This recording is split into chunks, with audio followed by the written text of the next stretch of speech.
देखिए high school की class में आपको अनुसार पढ़ाया जा रहा है, 2 सेट हो गए हैं पूरे, लेकिन एक चैप्टर त्रिभुज है जो कि सबसे कठिन गणित का माना जाता है और अनुसार में भी उसके सवाल आएंगे बार बार। तो देखिए इसलिए पहले उस चैप्टर को हम पढ़ा देते हैं, इसके बाद फिर आगे अनुसार का अगला सेट होगा। ये चैप्टर देखिए होगा त्रिभुज, यानी कि यहाँ पर आपको पढ़नी है त्रिभुज की समरूपता। सर्वांग समता आप 9th में पढ़ चुके हैं और तुम्हें आती भी है, नहीं आती है? चलिए पहले चैप्टर का नाम होगा त्रिभुज। नाम त्रिभुज है लेकिन इसमें है त्रिभुज की समरूपता, ठीक। और जो पहली प्रमेय होगी वो बहुत ही इंपॉर्टेंट प्रमेय होती है, लेकिन उस प्रमेय के बताने के पहले हम तुम्हें इस चैप्टर से परिचय कराते हैं, क्योंकि ये चैप्टर होगा इसमें 8 प्रमेय होंगी। बताएंगे हम 8 प्रमेय, लेकिन 3 प्रमेय में एक प्रमेय फंस जाती है हर साल। सबसे ज्यादा इंपॉर्टेंट पहली प्रमेय होती है, जिसे कहते हैं थेल्स की प्रमेय, या कहा जाता है आधारभूत अनुपातिकता प्रमेय, या इसी को कहा जाता है कि यदि किसी त्रिभुज की भुजा के समांतर एक रेखा खींची जाए तो अन्य 2 भुजाओं को जहां पर प्रतिच्छेद करती है वहां से उसे 2 समान अनुपात में विभाजित करती है। चलिए इस प्रमेय को बताने के पहले, जैसे कि इस चैप्टर का नाम है त्रिभुज, तो त्रिभुज के बारे में आपको जानकारी होनी चाहिए। त्रिभुज के बारे में काफी कुछ जानकारी है, तुम्हें नहीं है? किसे कहते हैं त्रिभुज? देख लीजिए इधर पहले, फिर हम शुरू करते हैं प्रमेय बाद में। पहले इसकी बेसिक चीजें समझ लीजिए। ये क्या बन गया? त्रिभुज। क्योंकि त्रिभुज शब्द 2 शब्दों से मिलकर बना है, त्रिधनुभुज। ऊपर का लिखा हुआ आ रहा है? त्रि का मतलब होता है 3 और भुज का मतलब भुजाएं। 3 भुजाओं से घिरी आकृति को त्रिभुज कहते हैं। बंद नहीं, खुला हो जी का। देखिए इसमें कितनी भुजाएं हैं? 1 2 3। कितनी भुजाएं हैं? 3। तो देखिए त्रिभुज की तो परिभाषा ये हो गई, लेकिन इसकी कुछ विशेषता भी होती हैं। जैसे कि तुम्हारी कुछ विशेषता है, नहीं है? तुम्हारी का मतलब जैसे हम कह दें कि एक मनुष्य की विशेषता क्या है, तो वही इस त्रिभुज की विशेषता है। फिर उसको अलग अलग भागों में बांट दिया जाएगा।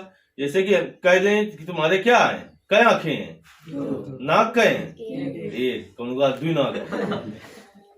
इसी तरीके से इसकी भी खेरा है, नागा है, पकड़ो अपन खेरा है।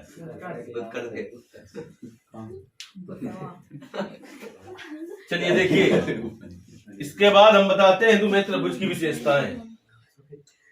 तो विशेषताएं समझिए। नहीं चल रहा होगा यार।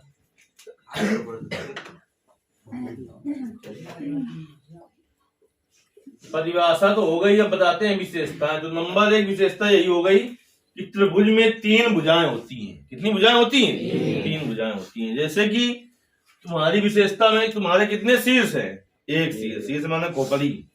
तो इसकी कितनी खोपड़ी है? 1 2 3। तो दूसरी विशेषता हो गई कि त्रिभुज में 3 शीर्ष होते हैं।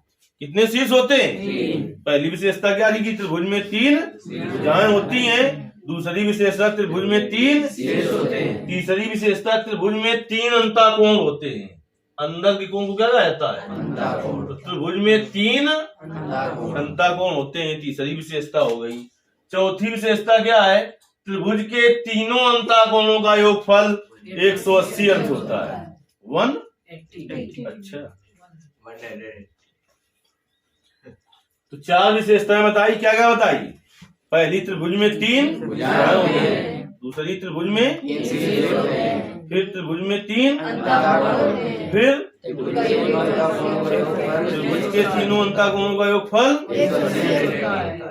5वीं विशेषता ये होती है कि त्रिभुज की किन्हीं 2 भुजाओं का योग। 3 भुजाएं होती हैं, उनमें किन्हीं 2 भुजाओं का योग अगर ज्ञात करो तो हमेशा तीसरी भुजा से अधिक होता है। त्रिभुज की किन्हीं 2 भुजाओं का योग हमेशा तीसरी भुजा से अधिक होता है। 5वीं विशेषता हो गई। 6वीं विशेषता त्रिभुज की किन्हीं 2 भुजाओं का अंतर हमेशा तीसरी भुजा से कम होता है। त्रिभुज की किन्हीं 2 भुजाओं का योग हमेशा तीसरी भुजा से अधिक होता है। योग मतलब बढ़ेगा और अंतर तीसरी भुजा से कम होगा। ये हुई त्रिभुज की विशेषता है। फिर त्रिभुजों का वर्गीकरण दो आधार पर किया गया, एक भुजा के आधार पर और एक कोण के आधार पर। तो देखिए भुजा के आधार पर त्रिभुज कितने प्रकार के होते हैं। भुजा के आधार पर त्रिभुज काम करते भुजा के आधार पर नंबर एक होता है सम बाहु त्रिभुज, नंबर दो सम द्विबाहु त्रिभुज, नंबर तीन विषम बाहु और त्रिभुज। देखिए पहली परिभाषा समबाहु त्रिभुज। सम मतलब होता है बराबर, बाहु मतलब भुजाएं, त्रिभुज का मतलब त्रिभुज की। जिस त्रिभुज की सभी भुजाएं बराबर हो उसे क्या कहते हैं? सभी भुजाओं कितनी भुजाएं होती हैं? तीन। तो यानी कह सकते हैं जिस त्रिभुज की तीनों भुजाएं बराबर उसे क्या कहेंगे? फिर है सम द्विबाहु त्रिभुज।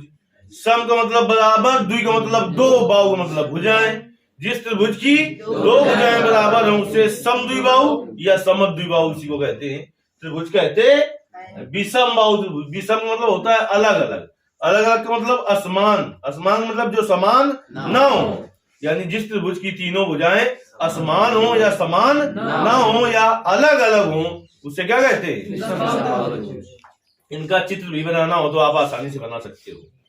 कोई ऐसा इसमें बनाओ जिसकी तीनों भुजाएं बराबर हो, इसमें कोई ऐसा त्रिभुज बना दो जिसकी, इसमें ऐसा चित्र बनाया जिसकी तीनों भुजाएं बराबर न होंगी। अब हम बताएंगे कोणों के आधार पर। देखिए त्रिभुज भी तीन प्रकार के होते हैं कोणों के आधार पर।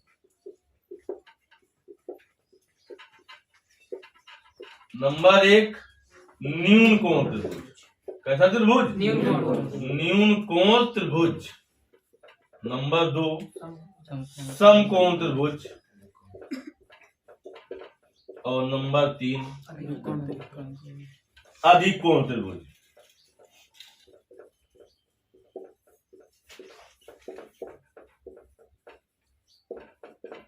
चलिए न्यून कोण त्रिभुज किसे कहेंगे? ऐसा त्रिभुज जिसके तीनों कोण न्यून कोण हो। न्यून कोण जानते हो?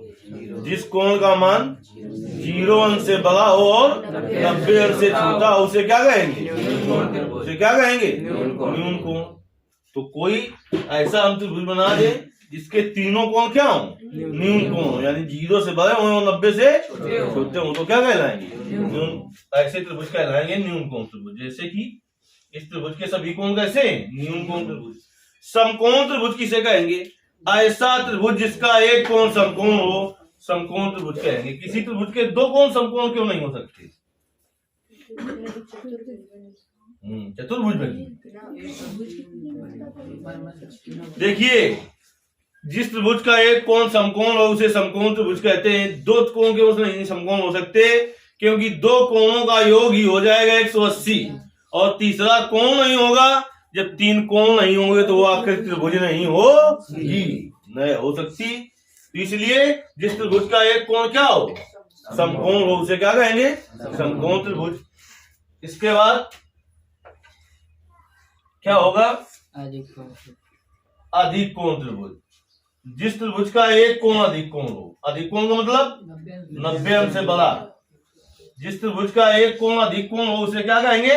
अधिक कोण त्रिभुज कहेंगे। तो इस तरीके से ये आप त्रिभुज किसे कहते हैं?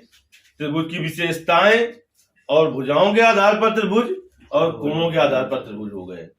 अब हम बात करते हैं सर्वांग समता और समरूपता की। तो सर्वांग समता आप पढ़ चुके हैं और तुम्हें अच्छे से आती भी है, नहीं आती? अब पढ़ाएंगे तुम्हें हम समरूपता। देखिए हम तुम्हें बता देते हैं थोड़ा, क्योंकि पूरा सर्वांग समता और समरूपता पढ़ लेते हैं आप जान नहीं पाते हैं कि क्या अंतर और क्या इसमें दोनों में मेल करता है, सर्वांग समता में और समरूपता में। आपने सबसे पहले मेन पॉइंट ये बताते हैं कि किन्हीं दोनों त्रिभुजों को अगर सर्वांग सम सिद्ध करना हो तो उनमें कम से कम 3 चीजें बराबर दिखानी होती है। समरूपता में 2 ही बराबर दिखा दोगे तो आपका काम चल जाएगा। अब देखिए सर्वांग सम किसे कहते हैं? ऐसी आकृति जिसके सभी अंग समान हो वो क्या कहलाएगा? सर्वांग सम। समरूपता किसे कहते हैं? जिसका रूप समान हो लेकिन अंग समान हो ये जरूरी नहीं है। जैसे कि यदि हम मान लो कि किन्हीं दो लड़कों को खड़ा कर दें, एक की ऊंचाई है 1 मीटर 70 सेंटीमीटर और दूसरे की है 1 मीटर 20 सेंटीमीटर, तो वो दोनों लड़के समरूप हैं, सर्वांग सम नहीं है।